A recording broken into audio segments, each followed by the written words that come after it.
And okay, so I do have a PowerPoint I'm going to follow. So if you give me just a minute, if I share my screen, share screen.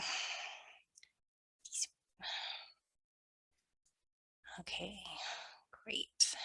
Okay, here we are. So I am going to just kind of talk about the Young Farmer Grant Program, and then I know at the end we'll have lots of times for questions, Q&A. If you have any, in the chat, if you have a question, I will try to keep my eyes on the chat as best as possible and answer your questions throughout. But otherwise, if I miss them, we'll get to them at the end of the presentation. Okay. Now, out. Okay, great. All right, so the Young Farmer Grant. It has been around now for, oh gosh, I think since about 2012 maybe. And the purpose of it was to provide financial assistance for our younger generations of Texans to either get into farming and ranching, or to expand a current operation. So it's in the form of a dollar for dollar matching grant funds, which I'm going to talk about all that as we go. And it was put into place so that we could provide seed money, as you may, pun intended, to help establish and expand smaller farms here in Texas. Okay, so the program is administered by the Texas Department of Agriculture under the direction of the Texas Agricultural Finance Authority. The TAFA board is made up of community members throughout the state of Texas, and they come from a very diverse backgrounds, either in agricultural banking and loans to actual bean farmers and ranchers, as well as lawyers and educators in the ag industry. The reason I tell you all this is because it's actually the TAFA board who selects the grant awardees. So TDA does an administrative review, but then it goes to these folks to actually make the selections. And I kind of already mentioned this. We're growing and supporting the next generation of Texas agricultural producers. So the structure, and this is kind of the nuts and bolts of this grant opportunity. It is a competitive program, which means we do receive more applications than we can fund. There are 2 rounds per year, and they divide the budget, which the max budget for this program is $300,000, and they split that up so between the 2 rounds. So it's $150,000 the first round, and then $150,000 for the second round. The award amount, the minimum you can ask for is $5,000, and the maximum award is $20,000. So depending on the size of the awards that the TAFA board decides to award, that determines how many awardees we actually award. So, if everyone asks for $20,000, it's going to be less folks, but bigger awards. But if people only ask for a little bit, then they're able to award more people. So the funding is matching. So this is what they call a matching reimbursement grant. So it's matching because it matches every dollar you spend by $1. And I'm going to talk about that more in depth, so I won't go quite into it here, but it's reimbursement because we do only reimburse the award out. So you have to make your purchases, and then you provide us proof of documentation, and then we would send out the award. And the duration is 15 months. So you have 15 months to complete your grant project. All of the purchases have to be made within those 15 months. Purchases beforehand or afterwards are not eligible for reimbursement. Okay, so let's talk about who can apply. The biggest eligibility requirement for the Young Farmer Grant is that the individuals need to be between the ages of 18 and under 46 at the time of the application deadline. When I say under 46, that means 45 and under at the time of the application. You need to be an applicant. I'm sorry, you need to be a resident and operate in the state of Texas. You need to be a U.S. citizen. And you need to be an individual who's engaged in creating or expanding an agricultural operation in Texas. This is important because this is probably one of the biggest questions I get. This is twofold. The first is your agricultural operation has to be an actual business. It can't just be a hobby that you're doing. Yeah, I have some honeybees out back and I like to make some honey, or, you know, I can't. You actually have to be selling the product. So it is to establish not just a farm, but to establish a farm business. Second part of that is an LLC or a business entity cannot apply as the LLC. Only individuals can actually apply to this grant. That doesn't mean you can't have an LLC, and it also doesn't mean that you can't apply the award funds to your business and to your LLC, but the money goes to the actual individual. And this is really important for just tax purposes. This is more tax delineation than anything else. The money is going to be tied for tax purposes to your social security number instead of an LLC employer identification number. So that's just something to keep in mind. We never want to discourage people because I think they see that, oh, an LLC is not an, you know, I can't apply because I run my farm as an LLC. That's not the case. You're absolutely welcome to apply. You're just going to apply as your individual person. The other eligibility requirement is if you're a current young farmer grantee, you cannot apply for a second one until your current grant is closed out and finished. So, and we do have repeat young farmer grantees. There have been people that have received multiple grants throughout the years. Okay, so I'm going to talk a little bit more about those matching requirements. So it's $1 for $1 matching. The easiest way to explain this is a very simple example. If you want to buy 20 cows and your budget is $20,000, you're going to go out, you're going to purchase your cattle for $20,000, and then 10,000 of that is eligible for reimbursement. So 10,000 is the award and 10,000 is your matching for a total project budget of 20,000. So it's $1 for $1, or another way you can look at it is that you're going to spend 20,000, you're going to get 50% of that back in award money. And again, looking at thinking about the minimum and maximum, your minimum award amount you can ask for is 5,000. So that means your total budget is going to be 10,000. And if you want the full 20,000, your project budget is going to be a full 40,000. There are multiple ways to make this match. Many people have just personal savings that they use, and they're saying, yep, I've got $20,000 in the bank. That's going to be my matching. You can do a loan. We only require a lender commitment letter, so you don't actually have to have the loan in hand in place. It's just that letter from your loan officer saying, yes, if you're awarded, it's a pre-approval letter. You're pre-approved to receive this loan to make your purchases and to do your project. You can use a gift. So let's say grandma wants to give you $10,000 as a matching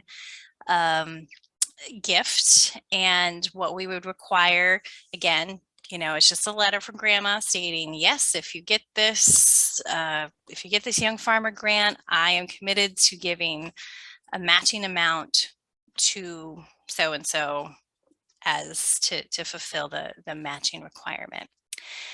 And there are other ways to also do this. Some people use the revenue from their job, their day job, or from, and sometimes that falls into personal savings too, if you're just using your regular income to make the matching.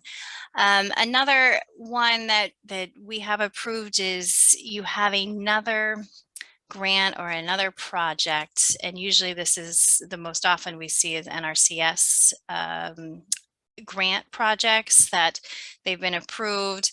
They pay for so much, and then the Young Farmer Grant goes above and beyond, and they use that NRCS grant as their matching source of funding. So that's always an option, and we would need the documentation to show that. Okay, so let's talk about projects. This is the fun stuff. So the Young Farmer Grant is project centered. So you need to have a plan in place. You need to have a clear objective of what you are going to do. It's not to maintain a current operation. It can be used for operating expenses, but your overall goal has to have a beginning and an end, and this is what you will produce by the end of the grant project. And we always encourage, in your narrative to be very clear what this project is, and also, make sure that you put that need in there, that explanation of what it is why do you need this grant? What if you don't get this grant? It's not going to happen. So you just want to make sure that's very clear. Types of projects.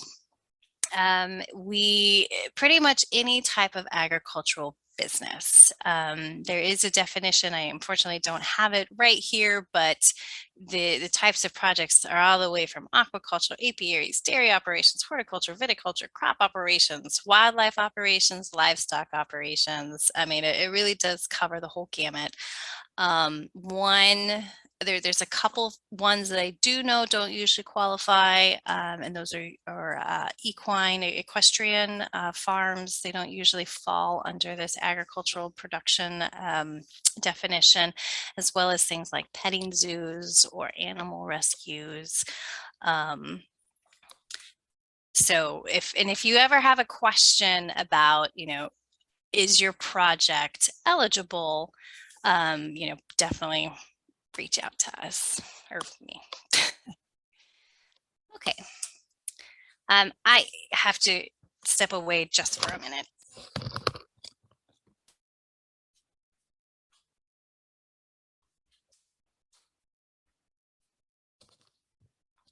I'm very sorry about that. Okay, eligible expenses. The eligible expenses in general just need to be necessary and reasonable for the performance and administration of the project. So it's a very broad category, but here's some kind of buckets that we kind of put things into as personnel costs. I am going to talk about what's ineligible. It's actually easier to talk about what's ineligible than what is eligible. But personnel costs, if you hire farm worker, or if you hire people either to come in and do the work, if you hire farm workers to help, harvest time, those types of costs are eligible. And the contract work, again, if your project means that you're coming in and maybe you have to dig trenches for irrigation lines, and you're hiring somebody to do that, that's considered contract work. So supplies and direct operating expenses.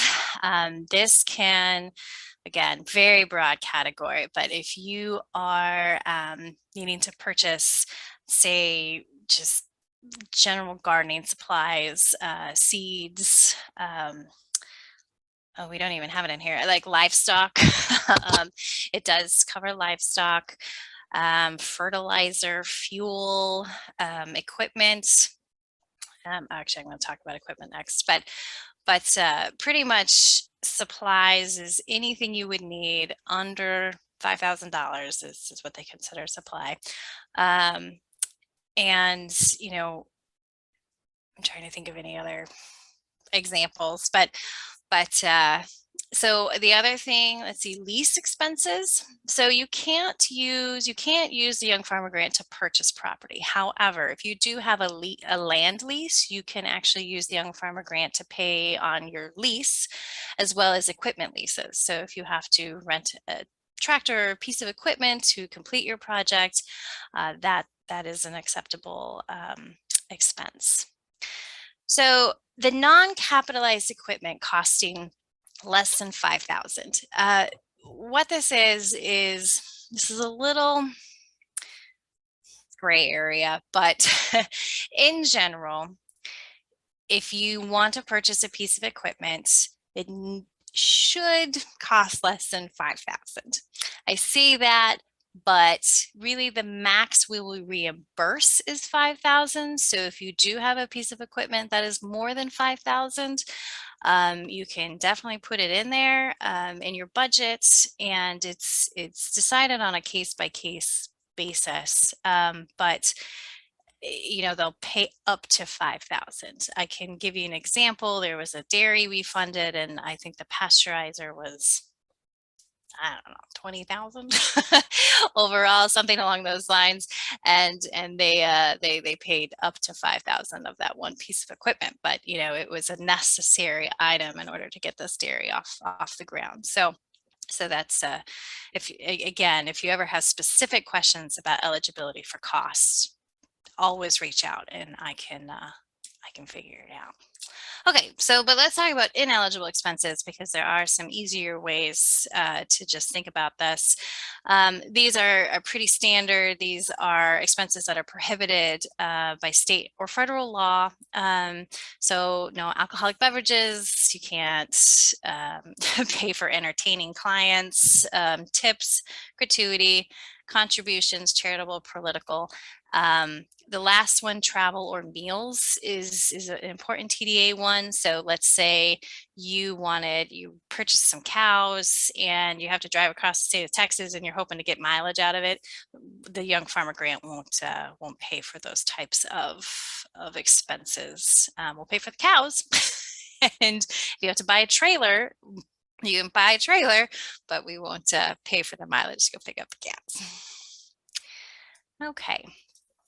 So these are a little bit more of the ineligible expenses that are more geared towards this grant. The first one I just really want to remind everyone is the expenses that fall outside the grant period are not eligible. So if you're awarded, there's a grant term, and it's at 15 months. And for example, this round that closes in April, the grant term starts August 1st. So you wouldn't be able to make any purchases until August 1st. Anything that's purchased before then is not reimbursable. So when you're thinking about your project and you're thinking about your budget, make sure that you can wait until August 1st to make those purchases. And unfortunately, we can't notify people if they're awarded or not until it's usually late June or July or later. so make sure that you have a degree of flexibility when you're thinking about planning your project. Again, ineligible purchase of land is not an eligible expense. And then expenses not listed in your project budget or fail that meet the intent of the program. So this is where your planning is going to be really important. You're going to really want to look at your budget, really look at the things you need to purchase, and make sure that they're in your project budget. We do have a degree of flexibility. We do understand that things happen, especially in the agricultural world. Things shift, prices fluctuate. Sometimes for whatever reason, things don't work out. And so we can work with you to a degree, but we definitely encourage you to do your homework when it comes to your budget, because that's one thing that the reviewers are really looking for. Have you done your homework? Do you really know what you're doing? Is this really what you need to achieve those goals that you've set out with your project? Another important one boils down to that personnel category. If you recall, I did, you can pay people, workers, using funds from the Young Farmer Grant. However, your own work your own hours, your own services, or services of your immediate family, like your wife, your kids, your brother, those are not allowable. So it really does, you know, you really have to hire someone outside of your family. It's really to hire outside workers. Okay, capitalized equipment. This is the one that again is a little bit of a gray area, but this personal property with items that cost more than $5,000. Again, it's a cap of $5,000. So we just, if you have a piece of equipment, contact us and we'll see what we can do. Okay, capital expenditures. This is another important one. This is a capital expenditure for improvements is a definition by the IRS that it's improving a piece of property. You're improving the value of your property. So if your project is to build a new barn, it's not going to be eligible because that's considered a capital improvement. If you need to dig a new well, that's also considered a capital improvement and is not allowed.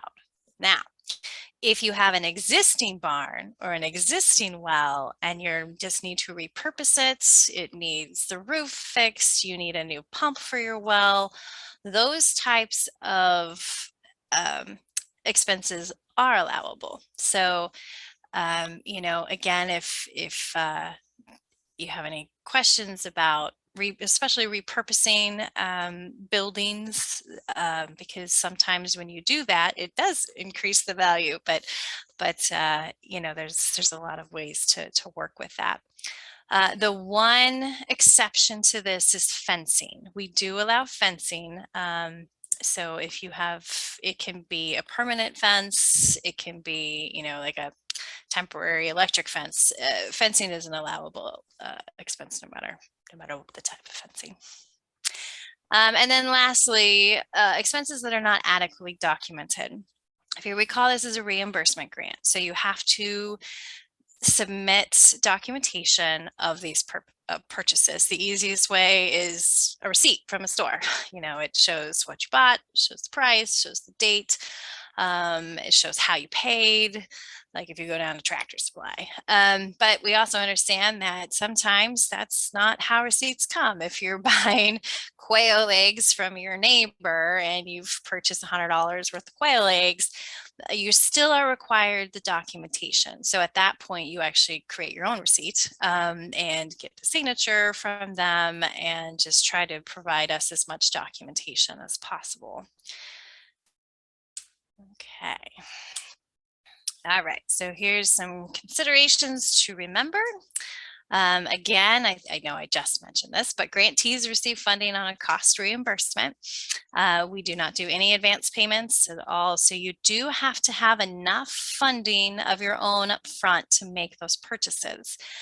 But again, you have 15 months to complete your project. So you can actually request reimbursement as you go. So let's say in the first quarter, you spent $10,000. You can submit for a payment reimbursement and we'll give you your $5,000. And then you can use that $5,000 the next quarter, or, you can spread this out over the entire grant period, hopefully making the economic burden not quite so difficult for everybody. And again, I'm just going to reiterate that those expenditures need to be made in that grant term. Okay, so application checklist. Application is completely online now. This is going to be our second round of our TDA Go application. And the website has the instruction manual. It's called the Request for Grant Applications. It has detailed instructions on how to use TDA Go. We're always improving it. I always want feedback. So if you guys are going through it and you're like, wow, this is really confusing, let me know.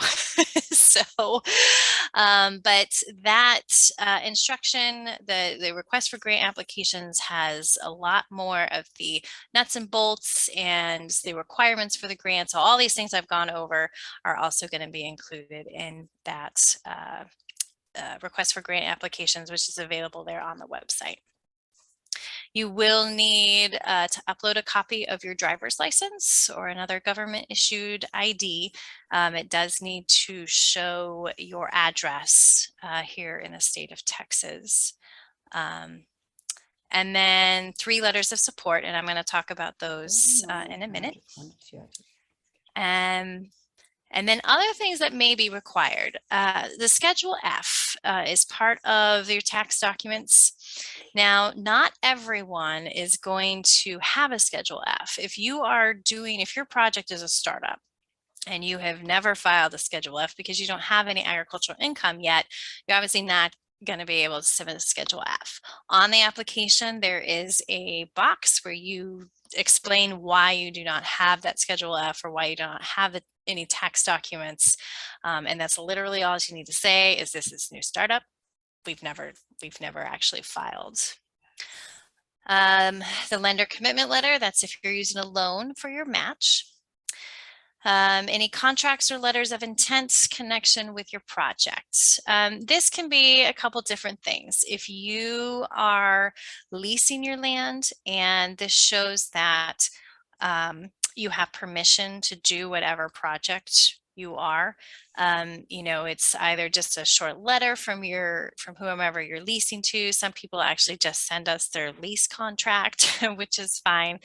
It's mostly just so that we know, you have permission to do this project.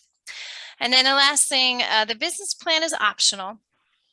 You can just fill out the application and answer the questions of the application, but lots of folks do like to submit their own business plan as well, because it might have some more details or extra information that the review committee can also see, and just helps tell your story a little bit. Okay, so let's talk about those letters of support. It's 3 letters total. 1 letter is personal, someone that knows you, not your parents or not an immediate family member, but maybe someone from your FFA group or a former or just a longtime friend who's known you a long time. And then 2 letters are professional. So this can be somewhere where you've worked. It can be ag related. It doesn't have to be agriculture related. It could be a former professor, just someone that would recommend you, that knows you a little bit more on the business side of things, maybe you can say. So at a minimum, the letters need to include your relationship to you. So, if it's longtime friends or professor, we want to know that. Any specific skills that the applicant has and that would recommend them for this grant.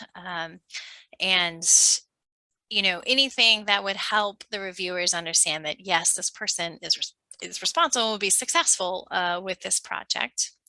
If they've had any interaction about opportunities that would pretty much, I guess what I've just said was, are they going to be successful with completing this project? And if they know, the experience of will this grant make it possible to achieve this person's goals? Another key thing on these is that they do need to have an original signature. If they just have an e-signature or a typed signature, those are not accepted, and you will be disqualified if it's just a typed name.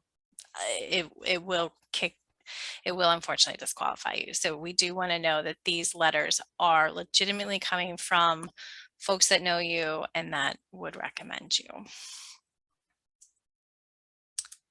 Okay, so just some tips to remember. Again, this application is now only available online. Hard copies will not be accepted. So, if you have a version of the old application, you can use it to help prepare your application. Just know that it does need to all go through that TDA Go online system. The old application, the online application and the old paper copy are pretty much the same anymore. We do update them every year, but in essence, all the questions are the same. We do encourage you to start early. Do not wait until the day of or 2 days before. For one, the TDA Go system, you have to register first, and then TDA approves your registration. That can take up anywhere between 24 to 48 business hours. So if you sign up on a Saturday, no one's going to see it until Monday morning. So just be aware that you want to get into the TDA Go system early, and start your application. Make sure you know what is needed and start to gather the information to put into your grant application. So we always also encourage people to proofread their applications.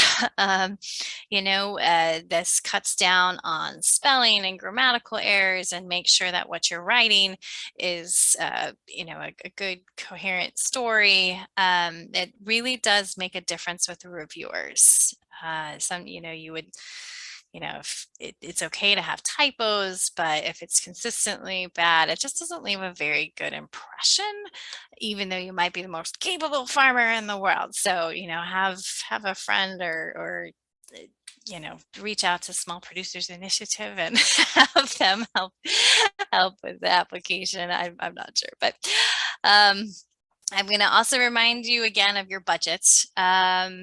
Make sure you do your homework with your budget. Know what it is you need to buy.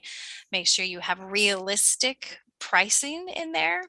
And the other thing I'm going to stress is a 50-50 match.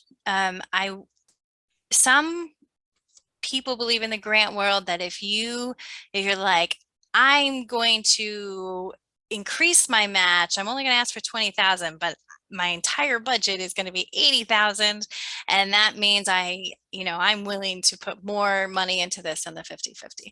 Well, we really actually discourage that. We really just want you to stick with the 50-50 match, because one, it's easier on accounting. It's just easier for everybody if you spend 10,000 and we give you 5,000. But the other reason is if you put a higher match, so you're going to say, I'm going to ask for 20,000, but my match is going to be 60,000. You now actually have to show $80,000 worth of expenditures just to get your 20. So your percentage now is no longer 50-50. It's 25-75 or something like that.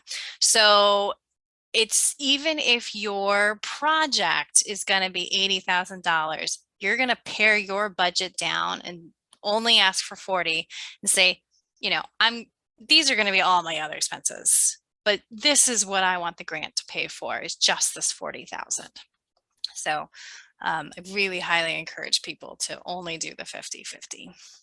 And then always, again, I'm going to reiterate, please contact us if you have any questions or need any clarity, to discuss your project, discuss your budget, those kinds of things. Okay, so again, the application materials are available on the website, Texas Department of Agriculture. You can probably just Google Young Farmer Grant and Texas Department of Agriculture, and it'll come up. Okay, I'm just going to quickly share these two other programs because I have a captivated audience. I'm always just want to make you aware of these other two programs. The National Organic Certification Cost Share Program. This helps organic producers offset the cost of their annual certification. So if you are a certified organic, definitely look this one up. It's first come, first serve, and it's not open yet. It opens late summer. And is due usually October 31st, I think, maybe October 1st. And then the second one I just also want to let people know about is the STAR Fund. This is the State of Texas Agriculture Relief Fund, especially now, in especially northern central Texas with the wildfires and the tornadoes that went through. This is a cost share assistance for farmers and ranchers who have been impacted by those disasters. They can ask, it's a 50% eligible expenses, again 50-50, up to $4,000. So if you know folks that have been impacted and have damage and they're having to replace fencing or replace livestock or repair agricultural structures, definitely have them check this out. It's a really good program, and right now, again, for those 2 disasters, it is open for those folks that have been unfortunately hit. So, okay, so I am done if people have any questions.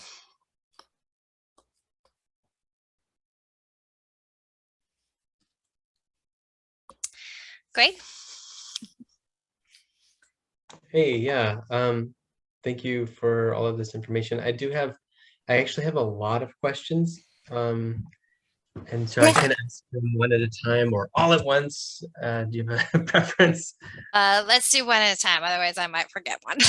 Okay.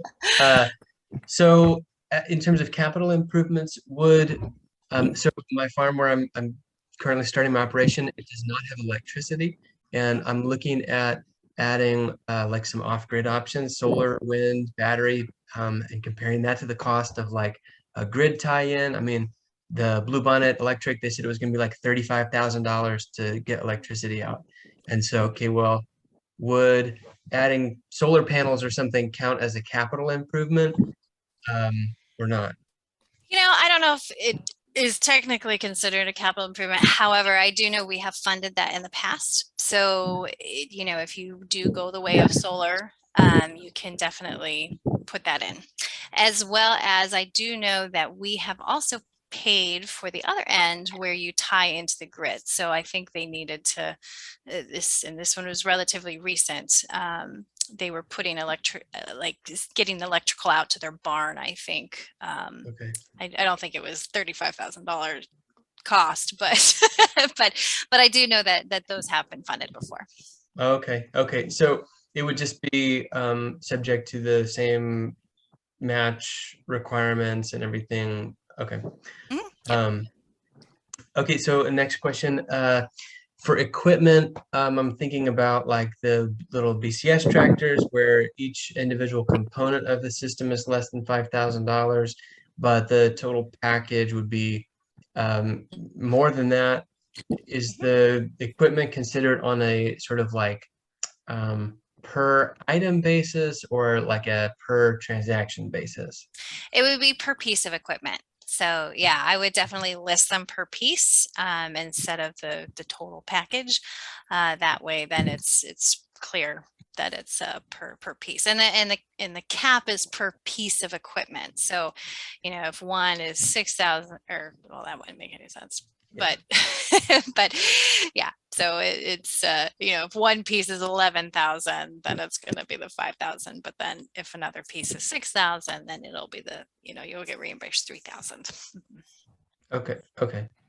Um,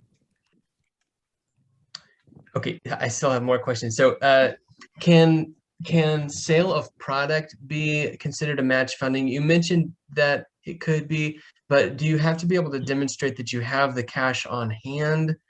Or can you say, I'm projecting sales and those sales will provide my match? Yeah, I think in that case, you could I think it would fall under the other category.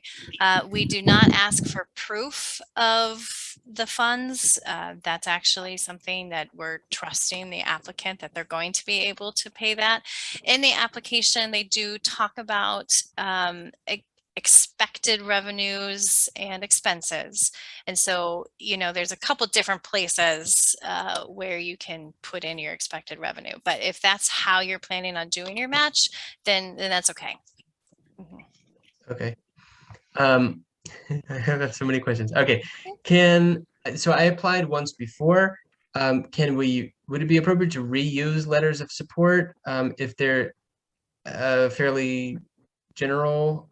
If they're fairly general, we do suggest if they're older than 6 months, you might want to just reach out to your letter recommender and say, I'm going to reapply. Are you okay if we just update the date? I mean, they don't have to rewrite the letter, but you might want to update the date of it. Okay. And then in regards to letters, can it be 3 professional letters, or does one of them have to be a personal letter? Nope, it can be 3 professional. That's no Okay. problem. Um, so as regards timeline of what constitutes a new operation or enterprise, um, like I was kind of thinking, okay, well, is it specific to, okay, I'm going to grow, for example, cucumbers in a particular field, and I'm anticipating selling those cucumbers to customer X. Like, is that the new enterprise, or is it saying like, no, my farm business is the new enterprise? And is there like a certain amount of time after which point it's no longer new or beginning? Um, they don't, there's no real guidelines on that. I mean, when they say a new enterprise, they're talking like startup. You're starting from scratch. If you already, and it sounds like you already have a farm established, what they're looking for then at that point is expansion. Mhm. If are you establishing more acres, or are your production of cucumbers is going from 50 pounds to 150 pounds. One thing that I didn't actually really mention, which I'm going to make a note to add this to my to the PowerPoint, is those measurables, because that is one thing that is part of the grant application, is the measurables saying, okay, I'm going from 0 cows, and by the end of this grant, I'm going to have 10 cows, and that's your expansion or startup, in that case, because you're going from 0 to 10. So that's the type of growth, and it can be a very modest growth. It doesn't have to be mind bending, but the growth, it does need to be proportionate to whatever your project is and your budget is. Okay. This, I promise, is my last question. Okay. In regards to the project budget and the 50/50 match, what would be the consequences of underspending your project budget? Like, let's say you were anticipating a $10,000 project and it ends up being $8,000. I mean, I'm assuming you would get only $4,000 back, but would there be any other, like all of a sudden you don't get anything back or something? No, so because it's reimbursement, you would get the 4,000 back. Now, because you have some, extra costs, or I'm sorry, extra funding in there, we actually would encourage you, if you're able to, what else can we spend it on? And one reason that we do this is because if you don't spend it, the money actually just goes away. We don't get to reallocate it to the next. Well, there's a few, but if it's the end of the fiscal year, we aren't able to reallocate it to a new. So anytime you're going to come under budget, which is great because you've achieved your project, we would love to explore other ways, things we can do to help spend the Young Farmer Grant money for you, to help your operation.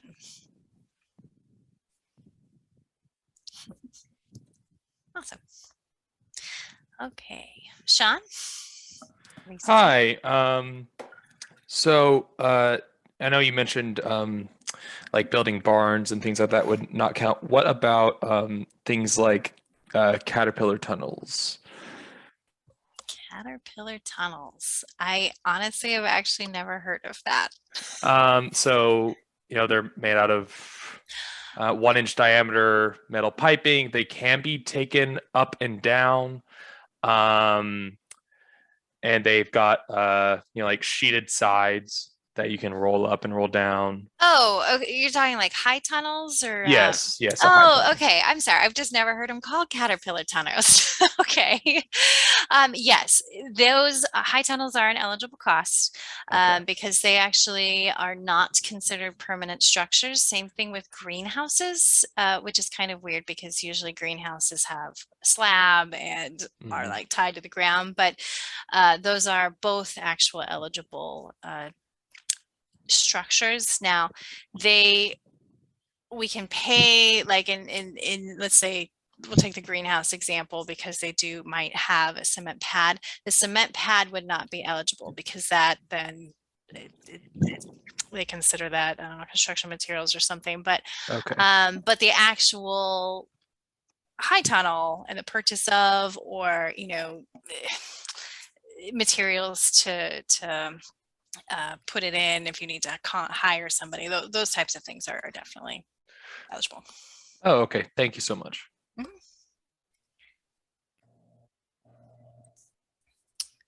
Do we have any other questions? Pat, I had a question that came in the chat from someone, and just to me, which is why you didn't see it, but it was about whether if they are an employee, or let's say they own a farm and they have an employee of their farm, can that person apply, or do they need to be the owner of or partial owner of a business? They do need to be a partial owner. I think,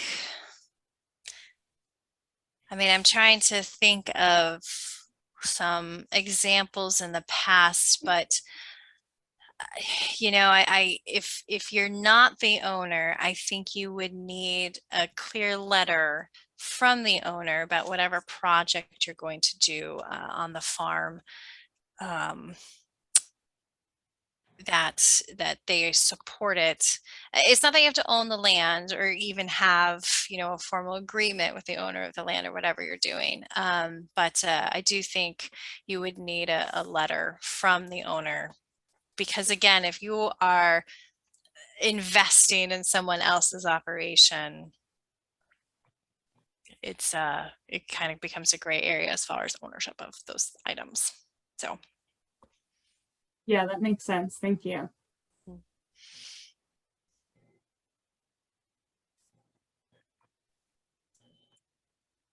Are there any other questions for Kat?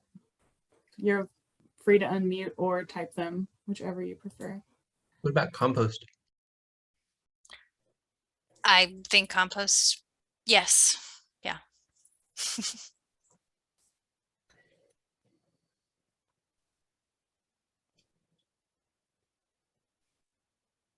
Well, I will say one more thing before we close out, and I'll ask if there's any more questions. But as Kat mentioned, I should have done a better job introducing myself. But for those of you who don't know me, my name is Katie Tritch. I recently joined the Young Farmers Coalition board, but my normal day job hat is at the Small Producers Initiative at Texas State University. Basically, a large part of my job there is doing grant and loan technical assistance for farmers and ranchers. So if you are sitting on this call and you have questions beyond what you can ask Kat about, what does my project fit within the grant? If you want actual like writing assistance or want a second set of eyes, someone to review it for you, that is what I'm here for. So I would be very happy to do that for anyone who is thinking about applying this round or in the fall. And I'll throw my email in the chat so y'all can reach out to me. We super appreciate everything they do over at the Small Producers Initiative. Send people your way all the time. Oh, great. Well, we appreciate that. Okay. And here's my contact information up on the screen. You can, again, my information is also available on the Young Farmer website. So.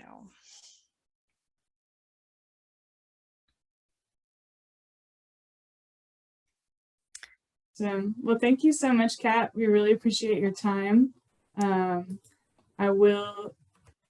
think we have a YouTube account. I'm still learning, but I think that we will get this uploaded somewhere for y'all, and maybe I'll shoot a note to the listserv when we do. So yeah, let us know what questions you have, and thank you again so much, Kat. Absolutely, it's my pleasure, and don't hesitate to contact us, and I hope we get lots of good applications this year. So yeah, me too. Yeah. Yep. Thanks everybody for listening, and we appreciate all you do out there for the agricultural community.